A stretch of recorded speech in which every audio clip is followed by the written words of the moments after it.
मैं और मेरी माँ घर में अकेले रहते थे, पर रात के वक्त मुझे मेरी मम्मी के कमरे से आवाजें आती थी। एक दिन देखा वहाँ कोई आदमी है, पर जैसे ही अंदर गई वो आदमी कमरे के अंदर ही गायब हो गया। फिर एक दिन मैं कमरे में ही छुप गई। ये देखकर मेरी जान निकल गई कि वो आदमी कोई और नहीं, मेरा नाम उदिसा है। मैं सिर्फ 6 साल की थी जब मेरे पापा इस दुनिया से चले गए।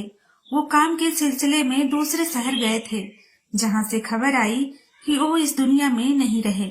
वहाँ पर आग लग गई थी, उनकी लाश भी किसी को नहीं मिली। मेरे लिए यह खबर बहुत बुरी थी, क्योंकि मैं उनसे बहुत मोहब्बत करती थी।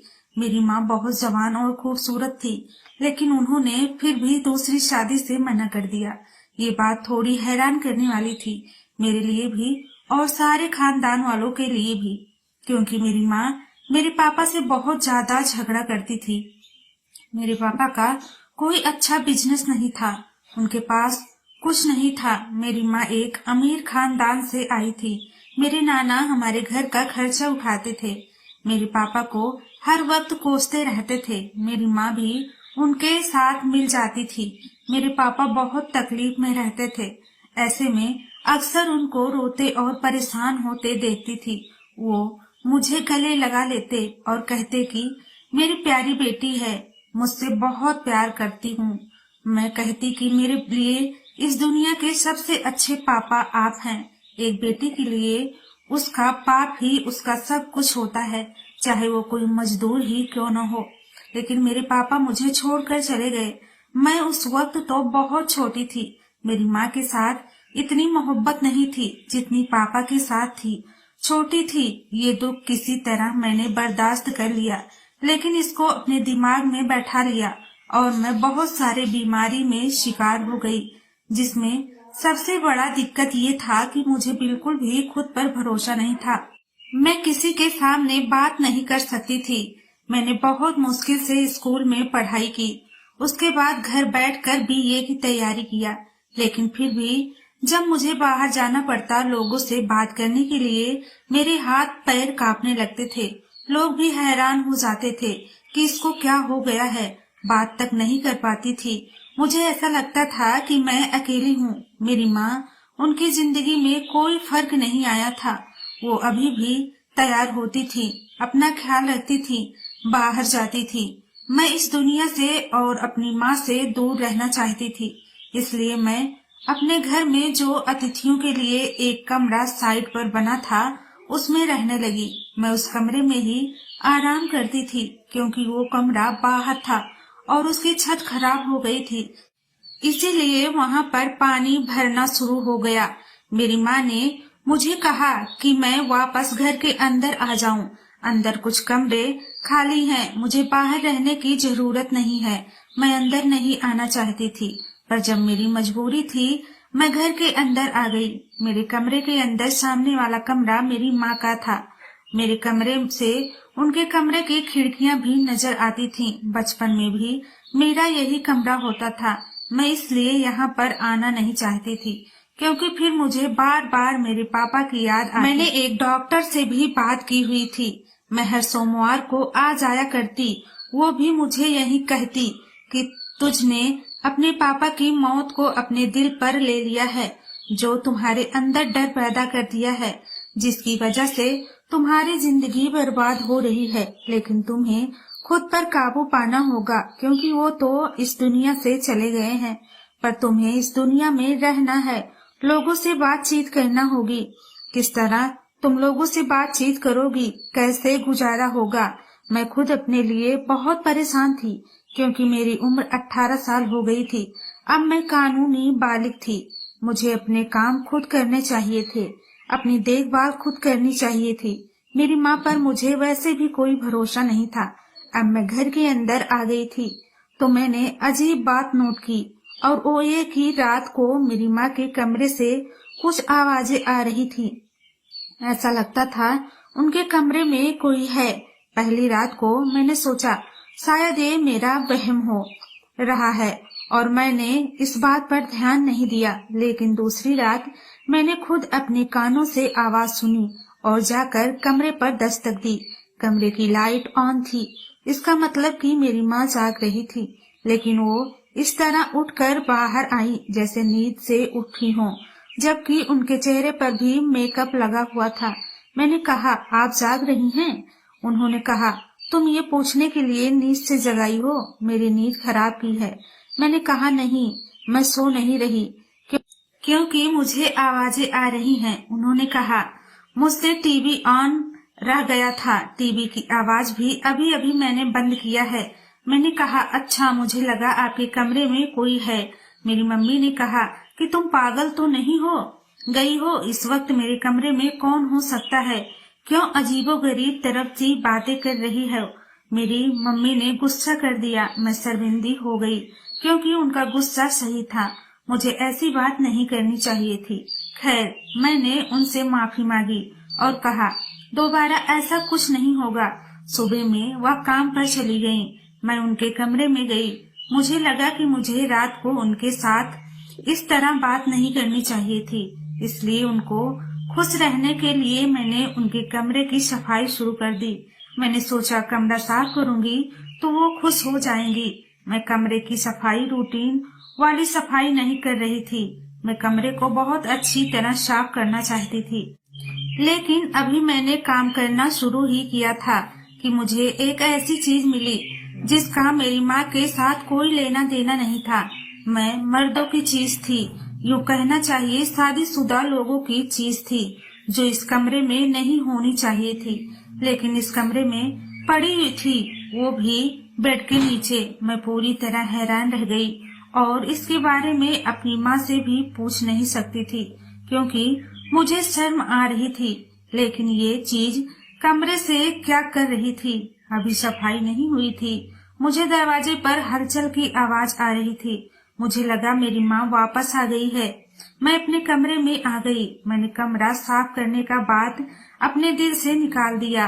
अगले दिन मुझे एक और भी सच पता चला। वो ये कि मेरी माँ के कमरे में टीवी तो लगा हुआ था, लेकिन वह टीवी खराब था।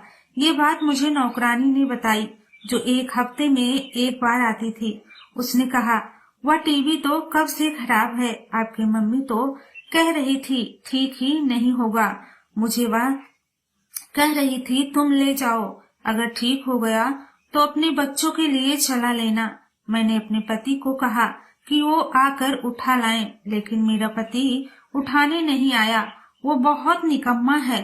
उसने तो अपनी परेशानी बताना शुरू कर दिए, लेकिन यहाँ पर मेरा ध्यान सिर्फ इस बात पर था कि अगर टीवी खराब था तो इसका मतलब मेरी माँ ने उस रात टीवी नहीं चलाया हुआ था।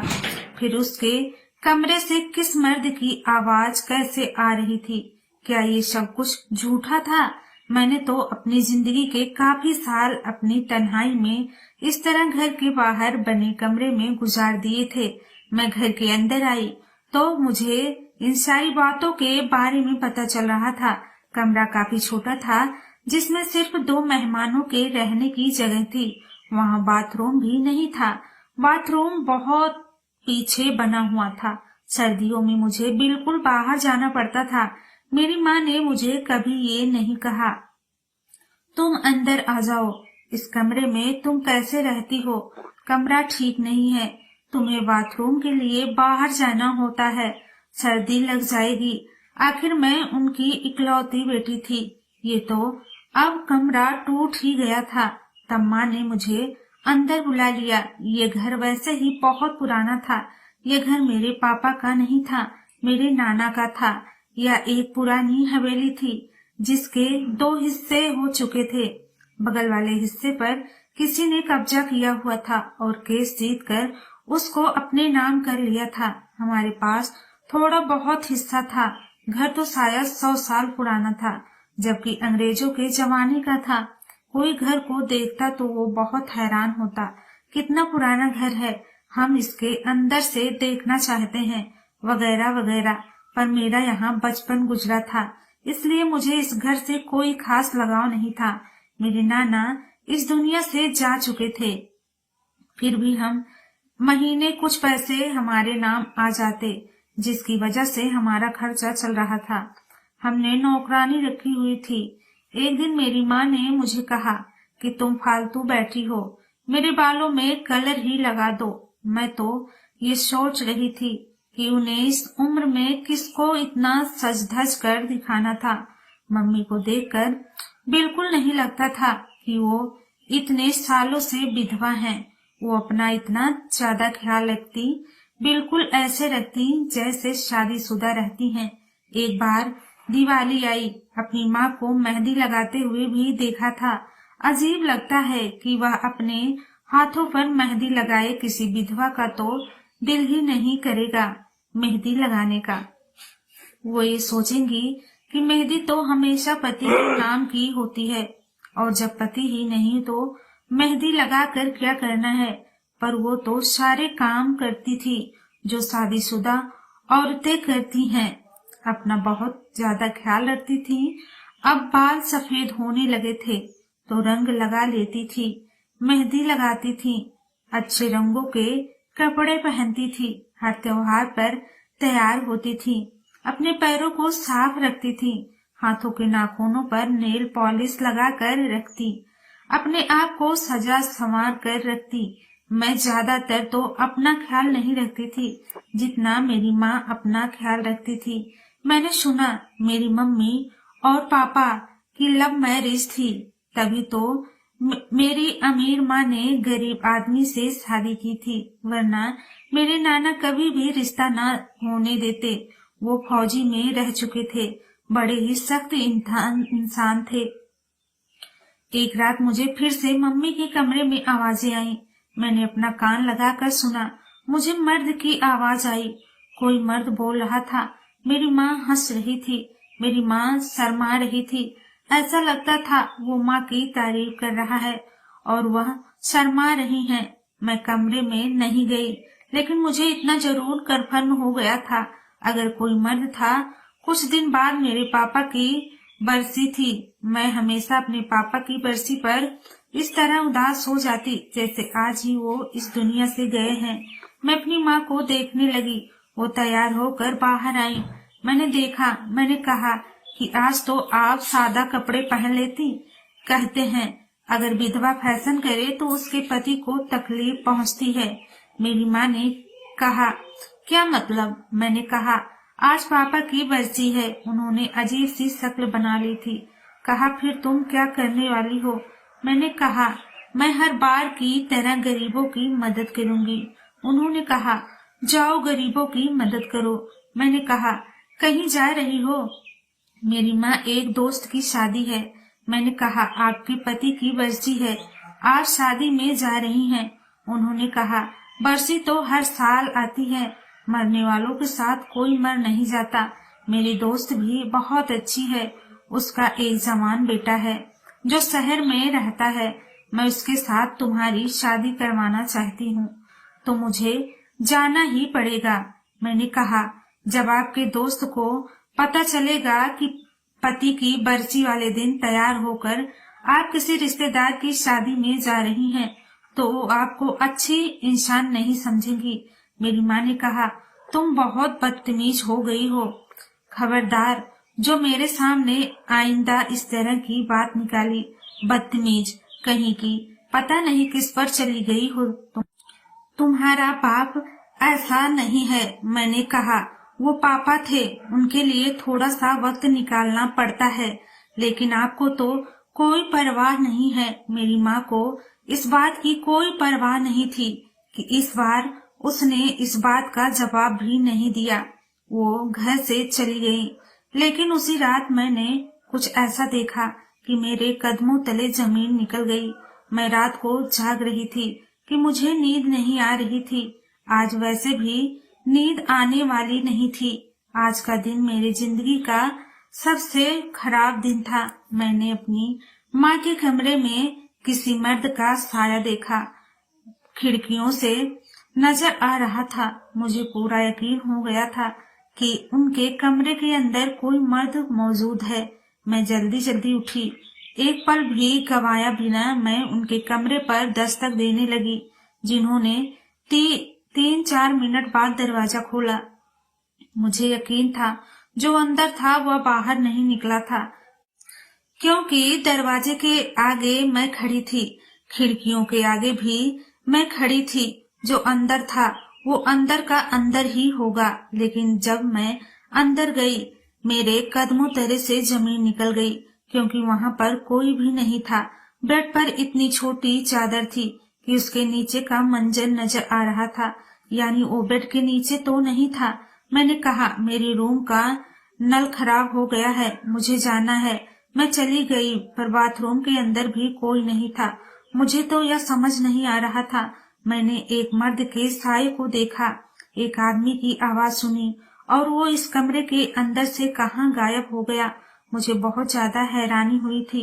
मेरी माँ की शक्ल पर साफ लिखा था कि कोई गड़बड़ जरूर है, लेकिन मैंने उनसे ये बात नहीं की, क्योंकि मुझे इस बात का सबूत नहीं मिल रहा था। मैंने बस यूं झूठ बोल दिया कि मेरे कमरे का बाथरूम खराब हो गया है, इसीलिए मैं यहाँ आ गई हूँ। उसके बाद मैं वापस अपने कमरे में आ गई। थोड़ी देर बाद मुझे फिर से माँ के कमरे में हल्की हल्की आवाजें आने लगी।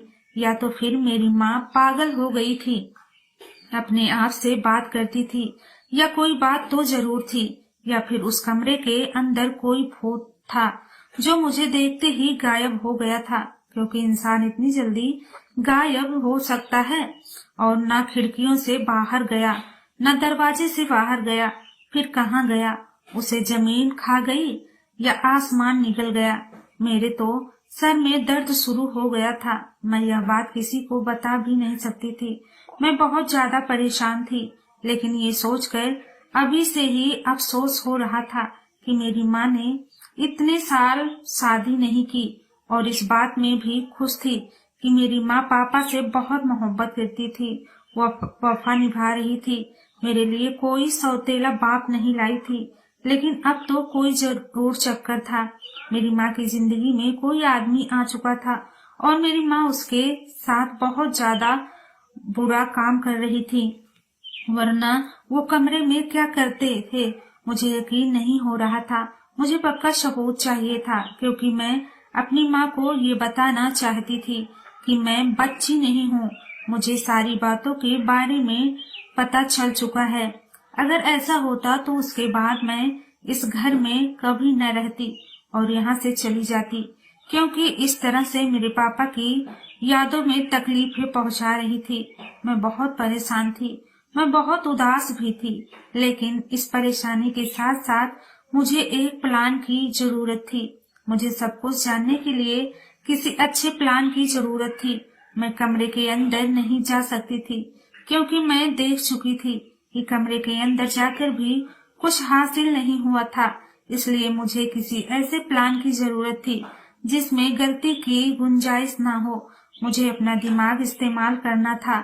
आखिर मेरे दिमाग में एक ऐसा प्लान आ गया जिसमें गलती नहीं हो सकती थी, लेकिन अगर पकड़ी जाती तो मेरी माँ मुझे बातें जरूर सुनाती, लेकिन कम से कम मुझे सच्चाई का पता चल जाता। वैसे मुझे लगता था कि बातें सुनाने की बारी मेरी थी, उनकी नहीं। इसलिए मैंने सोच लिया कि मुझे क्या करना है। मैंने अपनी माँ को कहा, आज एक दोस्त के घर पढ़ाई करने के लिए जाना है, मैं रात को वहीं पर रहूंगी। मेरी माँ ने कहा, चलो अच्छी बात है, तुमने भी कोई न कोई प्लान बना लिया, वरना तो तुम घर से बाहर नहीं निकलती।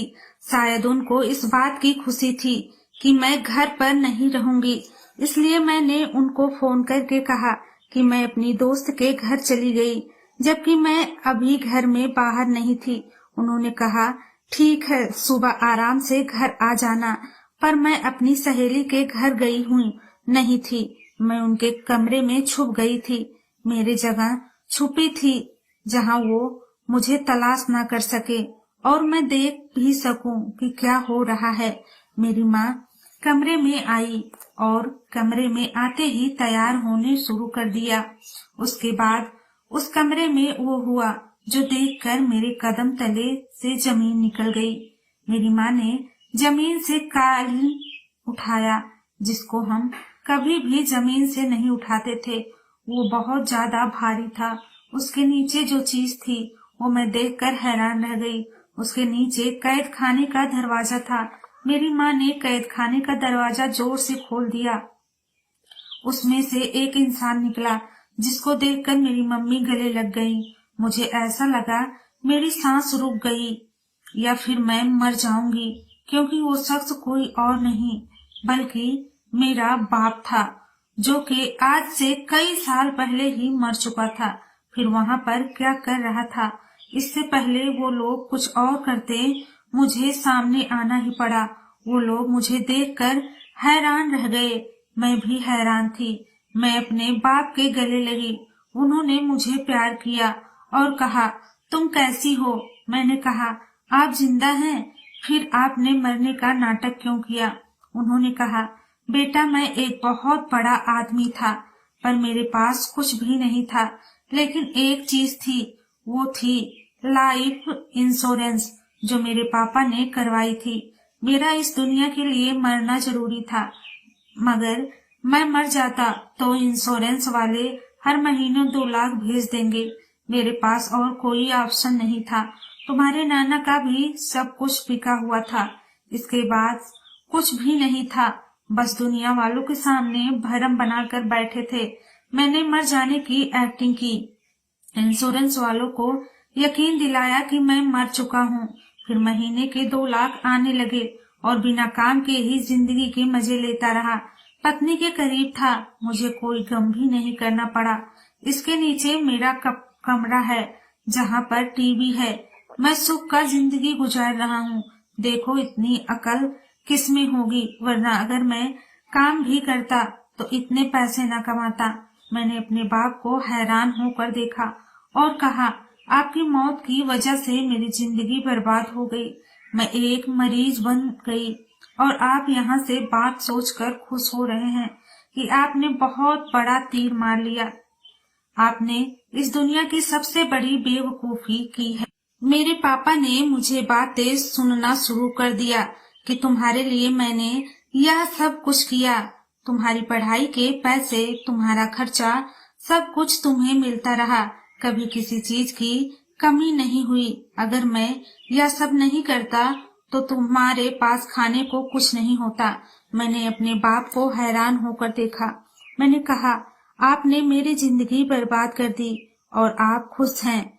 अगर मैं आपकी जगह होती तो मैं 3 वक्त की जगह 1 वक्त की रोटी खाना पसंद करती, लेकिन कभी भी खुद को कैद करना पसंद नहीं करती।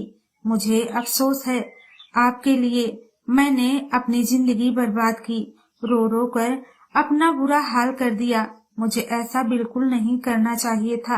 अब मेरा भरोसा वापस आ गया, बीमारी भी खत्म हो गई और अब मुझे पता है कि मुझे इस जिंदगी में क्या करना है। धन्यवाद दोस्तों।